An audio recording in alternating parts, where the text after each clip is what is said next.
రాజమండ్రి ఆర్యాపురం శ్రీరామ సత్యనారాయణ స్వామి దేవస్థానంలో ముక్కోటి ఏకాదశి వేడుకలు భక్తి శ్రద్ధలతో నిర్వహించారు. రాజమండ్రి ఆర్యాపురం శ్రీరామ సత్యనారాయణ స్వామి దేవస్థానంలో తెల్లవారుజామున 6:15 గంటలకు స్వామి అమ్మవార్లకు ప్రత్యేక పూజల అనంతరం ఉత్తర ద్వార దర్శనం ప్రారంభమైంది.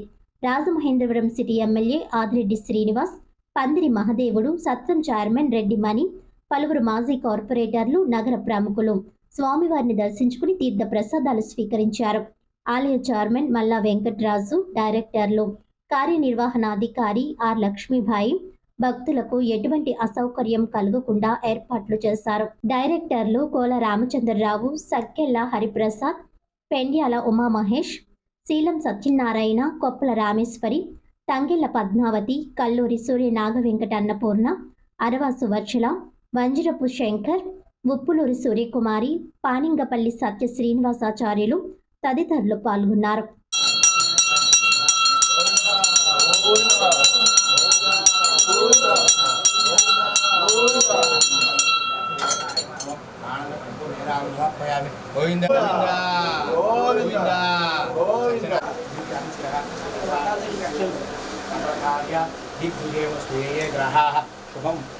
అక్షంతరం ఏమంటారు? పట్టుకో, పళ్ళని పట్టుకో, కల్పించుకోమని. భగవతః కర్మ కరిష్యామి తద్భగవాన్. బియ్యం మండపారాధనలో మధ్యగా పెట్టుకోండి గణపతిని, చక్కగా మీ యొక్క సంసిద్ధిగా పెట్టుకోండి. నమః అనేటువంటి శబ్దం మీ అందరికీ వినపడినప్పుడల్లా ఆ గణపతి దగ్గర 2 నక్షత్ర గింజలు ఒక పుష్పాన్ని వేసి నమస్కరిస్తూ ఉండాలి ఉంటాం. ఎందుకని సకల విఘ్నేశ్వరుడు కావున ఈ మన సత్యనారాయణ స్వామి చేయాలి అంటే ముందరగా గణపతి ఆరాధన చేయాలి. మనం ఏ ఆరాధన చేస్తే కానీ అది సఫలీకృతం అవ్వదు. అటువంటి గణపతి ఆరాధన ముందుగా కొంతమంది యొక్క అనుజ్ఞ మనం తీసుకోవాలండి. వారు ఎవరండి?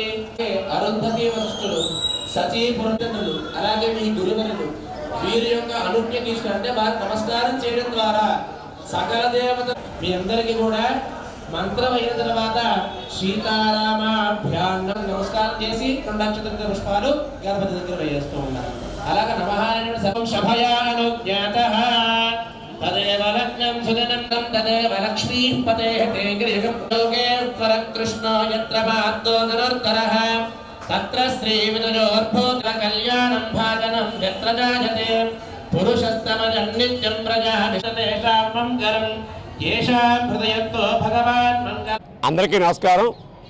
ముక్కోటి ఏకాదశి పాదనం సందర్భంగా ఆర్యాపురం శ్రీ సత్యనారాయణ స్వామి ఆలయంలో తెల్లవారుజామున 3 గంటల నుంచి స్వామివారికి అభిషేకాలు, అనంతరం స్వామివారు అమ్మవారు కలిసి పల్లకి సేవ, అనంతరం ఉత్తర ద్వార దర్శనం ద్వారా పూజ అనంతరం దర్శనం చేసుకోవడం, స్వామివారికి తొలి దర్శనం చేసుకోవడం జరిగింది. ఎంతో మంచి అవకాశం కలిగినందుకు ఆ భగవంతుడిని సదా వేడుకుంటున్నాం.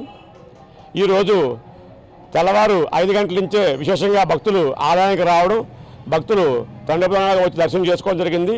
ఈ కార్యక్రమంలో వచ్చిన భక్తులకు ఎటువంటి అసౌకర్యం కలగకుండా ఆలయ ఈవో గారు, అలాగే రవి గారు, మా ఆలయ ట్రస్ట్ మెంబర్లు, అలాగే స్థానిక పెద్దలను కలుపుకొని ఇక్కడ ఎటువంటి ఇబ్బంది లేకుండా దర్శనం కల్పిస్తున్నాం. ఇంత మంచి అవకాశం ఇచ్చినందుకు సత్యదేవుడికి సత్యదేవాయ నమః.